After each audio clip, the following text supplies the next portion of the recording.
Welcome to Pioneer Mindset, a place where we challenge our mindset and address the discomfort in both business and life by finding clarity resulting in bold conviction. I'm your host, Garrett Ruskamp, fifth generation farmer, husband, and father from rural Nebraska. Whether you're navigating frustration from past decisions or worry about the uncertainty you face today in your business, we're going to learn from our struggles and take on new challenges with a resilient mindset. Join me as I share my journey of struggles I faced in agriculture as a farmer and family man. I'm ready to dive into honest conversations to tackle the mindsets surrounding key issues that rural ag business owners face that will ultimately help you gain control, leading to a profitable and sustainable business. Let's adapt to Pioneer Mindset and get to it.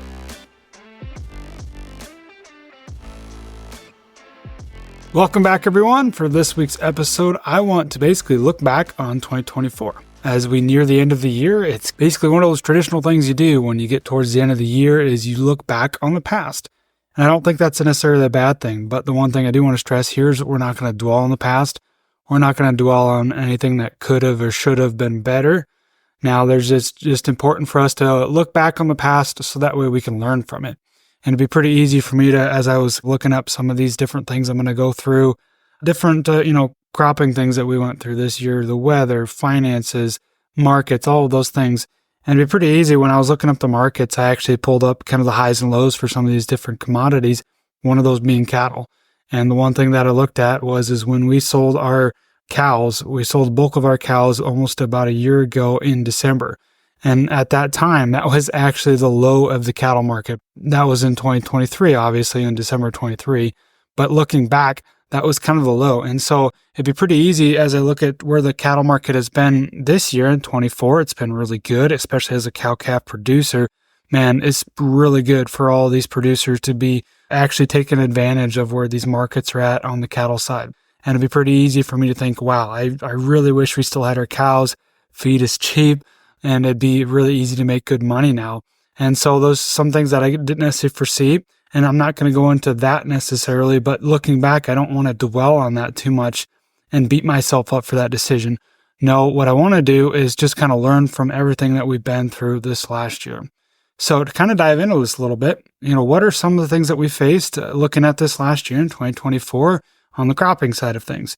Well, we started out pretty dry for the year, and then we got into a really wet stretch. It started raining kind of end of April into May. And so there was some guys that got out early, got some things done in April, got some seed in the ground, and then we got into a pretty wet stretch.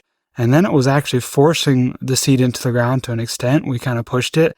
Also, little side note, this is just our area here in Northeast Nebraska, but I do think this is somewhat common for the Midwest. We've all kind of been through a similar challenging experience, I'd say, when it comes to getting our crops put into the ground. So it was definitely a challenging year trying to get everything planted, but also get everything sprayed and staying on top of everything that needed to be done there. And definitely presented some challenges as far as good emergence from a crop standpoint. I mean, there was just a lot of compaction issues trying to fight it, getting in early. It wasn't necessarily the best job getting the seed into the ground. And then we get into trying to spray the weeds. And just because of the wet weather we had some challenges there. Some escapes that got away from us or some things that got a little bit too big and had a hard time killing some of those different things. And it was definitely not easy. But all the moisture that we did have, ultimately at the end of the day, I do feel like it was a good thing for our crop, or at least in our area, because as we went throughout the growing season, all of a sudden we get to basically that first week in July and it shuts off. That hydrant just shuts off, that hose kinks, and we could not get another drop of rain. I think for the next 90 days, and basically July, August, September, and even into parts of October, we had maybe 70 hundredths, 3/4 of an inch, something like that in our particular area. So definitely very challenging there as far as when we get into grain fill season, when we get into August, when, good rains in August will make your soybean crop. And we just didn't have those. But we did have some early moisture, and that definitely carried us on. And so just kind of a recap on our yields for a lot of in our area anyways, I'd say soybeans is going to be anywhere from like 45 to 55, and then some up even into the maybe lower 60s. Corn, I'd say corn is going to be all over the place as well. All depends on if you're irrigated or dryland. We're all dryland on our farm, so I'm going to stick with that, stick with what I know. But I'd say on corn side of things, anywhere from 185, 190, all the way up to maybe 220, in some spots 230. It just depends. There was certain areas that caught some rain in August. And so it just kind of depends on what cloud you're under, which county you were in. And so that's a little bit of a recap on the cropping side. I guess to finish off with harvest anyways, harvest was very fast for us. Everything dried down fast. We had some heat that kind of really pushed things along, which wasn't necessarily a bad thing. It pushed things along, and we got in the field early and got everything taken out and basically moved on. Harvest was fast, very little delays. Breakdowns for us was good. We got lucky there. Very few delays. There's no weather delays because maybe if anything, it was too windy at times or too dry. So no like rainy events that really kept us out of the field there. And then really, as we got into the last half of October, that's when it turned wet again, which has been good because we've been able to catch a few inches to rehydrate our soil. That topsoil moisture, put some money back into the bank going into next year's crop, or especially going into wintertime. So that's the cropping side of things. Now let's move on to the financial side of things. Now, basically the one thing that I pulled here was a net farm income. That's been a pretty big decrease on the downhill slide here. So from 2023 till this year, basically year to date, we're somewhere around 4 to 5% decrease. Now, I'd say that is probably about in line because 23 took a big hit. But when we go all the way back from this year to 2022, 2022 was the year that you could not do anything wrong because of the markets that we had. It was a good year. We followed a really good bumper crop year in 21. Everybody had good crops. So that led to a lot of grain to be marketed in 22. So from basically this year to 2022, we are down 27%. Basically take a haircut of a quarter off, and so that's a pretty big drop there in net farm income. So something kind of keep in mind there from financial side of things. Also from an interest rate side of things, I'd say it's been pretty steady this entire year. Now we've gone through basically the tail end of the year, the fourth quarter. That's when we started to see a little bit of a drop here. And now with everything going on politically, I'll get into that. But I would anticipate us to continue to see some sort of an interest rate cuts here. And it's kind of hard to say what that's all going to do. But your interest rates, I'd say on most of your operating loans, those are the ones that I'm going to probably focus on here. I'd say it just kind of depends on where you're at in your situation. Anywhere from maybe 9% down to maybe 7.5%. I'd say that range is going to cover them. A lot of ours that I've been seeing are somewhere around that 8 to 8.5%. And like I said, hopefully that continues to slide. But that's basically the interest rate is our cost to operate. That's the cost of money that we need to basically fund our operation. So it's a very important number that we all keep an eye on, but it's also important when it comes to remembering the grand scheme of things that, a lot of people, if you did things right, and if you're able to maybe do some expansions during the good times when interest rates were low, that's when you're going to be taking out maybe your intermediate loans or your long-term loans on either equipment or real estate. Those are the loans that we want to do the best that we can get the lower interest rates, because over the life of the loan, you're going to be paying more versus on just a year-by-year basis on operating. Yes, it takes a lot of cash to operate, especially with these operations getting larger and larger. It takes more cash to operate, and the higher interest rate, the higher cost of operating. So it definitely does play an effect into our operation, but it's in the short term. So we need to keep that in mind with the big picture, because in the past, we had really cheap operating money. We had really cheap interest rates. So it's always kind of a give and take there as well. Now, I just want to briefly go through the markets here and some of the things that we saw this last year in 2024. I'm going to be covering the commodities that we're familiar with in our area. So if I don't cover yours, I apologize. So for corn, the high that we saw was about $5. That was, I'd say, at the beginning of 2024. We went all the way down to a low of $3.90, currently sitting at about $4.25, somewhere in that range. Soybeans, we saw a high of $12.40. That too was at the beginning of the year. Low was at about $9.70. And unfortunately, that's currently where we're about in that range right there, about $9.70. Now wheat, I'd say wheat, I'm using Kansas City wheat anyways. We saw a high somewhere around $7.70 and a low currently around $5.40. Once again, we're currently at that low. Now alfalfa. Alfalfa is a big one for our area, and this could definitely vary. This is one of those crops or commodities that is not on the Chicago Board of Trade. It's not traded that way. Basically, alfalfa is supply and demand. It doesn't necessarily take into account any sort of political or global issues. We're just talking supply and demand. And at the beginning of the year, I'd say is when we about put our high in. We were somewhere around that $230 a ton in our area. We personally sold some hay for that, and it was a really darn good price for selling anyways. If you're buying, you're probably thinking, wow, that was just not fun to buy. Now the low The low is where we're currently at. The low we're at about, I'd say somewhere around $80 to $90 a ton currently. That is a hell of a haircut, boys and girls. That has been definitely a hard hitter. But going back to the cattle side of things, if you're diversified, you're going to be making that up because you got cheap feed. But for us, that's been a hell of a haircut there. Now, going into the cattle, like I mentioned before, the high that we were at for live cattle, basically fat cattle, was somewhere around 190, and the low that we've seen was somewhere around $1.75. So not a huge trading range there, but overall it's been a pretty steady live cattle market. Feeder cattle, kind of the same thing, a little more variance there. I'd say the high is somewhere around 270, low somewhere around 225. So a little bit bigger gap there, a little bit bigger trading range. But that's kind of just to give you some rough ideas as to where the markets have been. I'm sorry if I didn't cover commodities that you raise. Maybe you're in a cotton country or hog country or some of those other ones. I apologize. But that's some of the things that we raise here in the Midwest. That's pretty common. Now to move on here for 2024, politically, this is a fun one because it's been a wild ride and it's been pretty interesting and pretty entertaining, but also politically it can be kind of scary because everything that's been happening, been a lot that's changed. And I'm not really going to dive into this, but think about everything that's happened throughout the year, looking at the election, especially, that's a big one that just happened here recently. But everything through the Democratic side and all the candidates that were running, it's been pretty interesting to follow everything, no matter which side that you're on. But either way, we've got a new president coming in 25. We had the election here in 24. So at least we can get that behind us because I know we all hate listening to those ads. Now we're going to have some changes coming in 25. And so we'll have to look at that and see how those really affect us. But ultimately, at the end of the day, the election, I feel like just seeing the results of the election, one thing I really enjoyed seeing was basically whatever outcome you wanted. I thought it was good to see the country as a whole, the popular vote, a majority of the votes obviously went to Trump. And so it was a good thing just to, in my opinion, see more of the country just united in this decision. And so that's really all I'm going to say there. But politically, it's been just kind of entertaining, in my opinion. So as we look back on 24, I think it's really important, like I said, to learn from everything that we've been through. Don't dwell on it. So what are some lessons learned? So here's the quote that I was thinking about in this.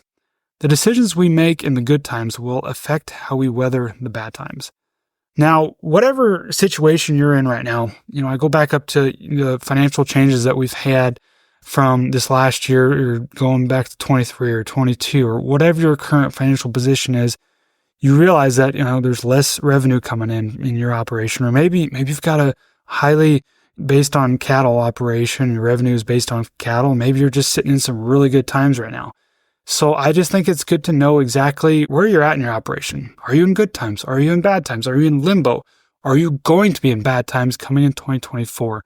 And these are all things that we can do by managing our cash flow, by managing our balance sheet and knowing how that compares from year prior. These are things that your bank's going to be looking at doing, as well as basically looking at your trend line projections going into 25 when it comes to doing a line of credit renewal. And these are things that they might use either your tax returns or previous balance sheets to kind of come up with these numbers. But it's good to have an accurate number to basically put a trend line projection together and know where you are right now and know where you're sitting currently. Maybe you're in a really good position. So us in our operation, like I said in the past, we sold our cows. So we did have an influx of cash coming into our operation. So that kind of changed how we operate a little bit. But it also made me think back to all the hard times when we went through some really challenging times. I go back to like 2019, 2020. Those are really hard years for us. But I think back to those years, and as challenging as they were, as hard as they were, to a certain extent, they were easier because all I had to do was just go out and grind. I'd continue to grind. That's all I knew how to do. Just go put my boots on, bootstrap it, and get out there and do the work and try to do the best I can with what we had. Now in a situation where we did have a little bit more influx of cash, just the decisions that we've made, we're sitting in a little better position. I'd say these times are harder in my opinion. These times, the good times, sometimes are a lot harder because we've been through the bad times, because we remember how bad the times were and we never want to go back there. I'd say the decisions that we made now in the good times, the decisions that we will make in the good times will definitely and ultimately affect how we weather the bad times. So now, going back to 2022, all the influx of cash that you had in your operation, those were some good years for net farm income. a lot of good times then. What are some decisions that you made? Did you expand the operation? Did you use cash or did you finance that? What are the decisions that you made? Are they affecting you in a negative way now? Those are some things that we need to learn from. And this definitely takes a lot of discipline when you get into good times to remember the bad times. We need to remember the bad times. And I think there's a lot of power and knowledge that comes from learning what not to do. I've heard this several times, and I think there's a lot of merit that comes from this, is there's sometimes more power and knowledge that comes from learning what not to do versus what to do. And I think especially as somebody that has gone through a hard time, gone through challenging times, it takes those hard times to make a good person in the good times. Now, I hope you're following here because I think this is really important, especially if you've got a son or daughter coming back to the operation, or you yourself are new to the operation coming back and you come back to just straight into good times. Are you going to make good decisions? Probably not. I mean, honestly, because we see everything as easy. We don't see anything as hard. We see all this cash coming in. We see money growing on trees, or in certain times, you think back to when we had really high commodity prices, we grew really good yields. Money grew on corn stalks or corn plants. And so think back to those times when it makes those decisions that we make, we're kind of careless with those decisions. We're not thinking about the future. We're not thinking about the bad times that could be coming, because at the end of the day, things are going to average out. We're going to have good times and we're going to have bad times. And I think back to the cattle industry right now, how we're in good times. I think that's great because looking back, I'd say the good times have been, obviously 24 this year, and even 23 last year was pretty good, starting to see that inflation and the cattle market was really good. But I'd say the 6 to 8 years prior to that, dating all the way back to say 2015 timeframe, we had some challenging times in the cow-calf industry and the cattle market, and that was definitely not fun. And so thinking back to those good times, it just makes you really think back to what was the lessons that you learned.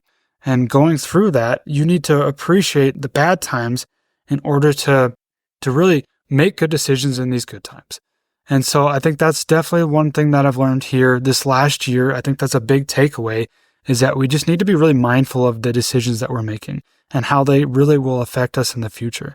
Now, don't let this get you stuck, because I think this can happen as well, is you've gone through some really shitty times in the past to where you just don't want to go back to that. So you just get stuck in your ways and you don't want to make a decision at all. Well, that's not going to do you any good either. That's not going to propel you going forward either. So at the end of the day, when it comes to all these decisions that we make inside of our operation, inside of our business, inside of our life, we just need to do the best that we can to, learn from our experiences, learn from everything we've gone through in the past. But once we make that decision, we got to live with it and we got to move on. So I think that's a really important lesson that I've learned. Now, to keep moving here, another one that I want to talk about is, when possible, let's remove the emotion. As much as we can, I think we need to try to remove the emotion. Now, on the contrary here, I don't want you to be a robot. I don't want to be a robot. I think sometimes there is a time and place for this, but we need to feel the feelings and not to get all touchy-feely here on you. But I think there can be a way for us to feel the feelings, to acknowledge them, to say, okay, maybe we're going through some emotional times. These are what I'm feeling right now. This is what I'm worrying about. This is what I'm scared about. This is what concerns me. And let's maybe write that down. Work through them. Find a way for you, whatever works for you, to work through them. But then ultimately, at the end of the day, do not let these emotions make the decisions, because that will not do you any good either. That will not help you get where you want to go. So be careful when it comes to the emotions and try to remove them as much as you can when possible. Now, kind of I'd say the last one here when it comes to lessons learned is control what you can. Control what you can. At the end of the day, there's so much that is uncontrollable in especially the ag industry. We talk the weather, the markets, the crops that we grow, the weeds that we try to control, the cattle we're trying to sort, the grain we're trying to move, the equipment we're trying to operate. There's so much that is uncontrollable. So figure out what you can control. And going back to what I just mentioned before, one of the things that you can control is actually your emotions. As hard as that may seem, one thing that you can control is your emotions. So control what you can and let the rest just kind of be what it is. Now, I know that's not necessarily the best advice, but that's something that I've definitely tried to learn from, is to try to control what you can. Now, as we get to thinking back this last year, let's talk about some accomplishments.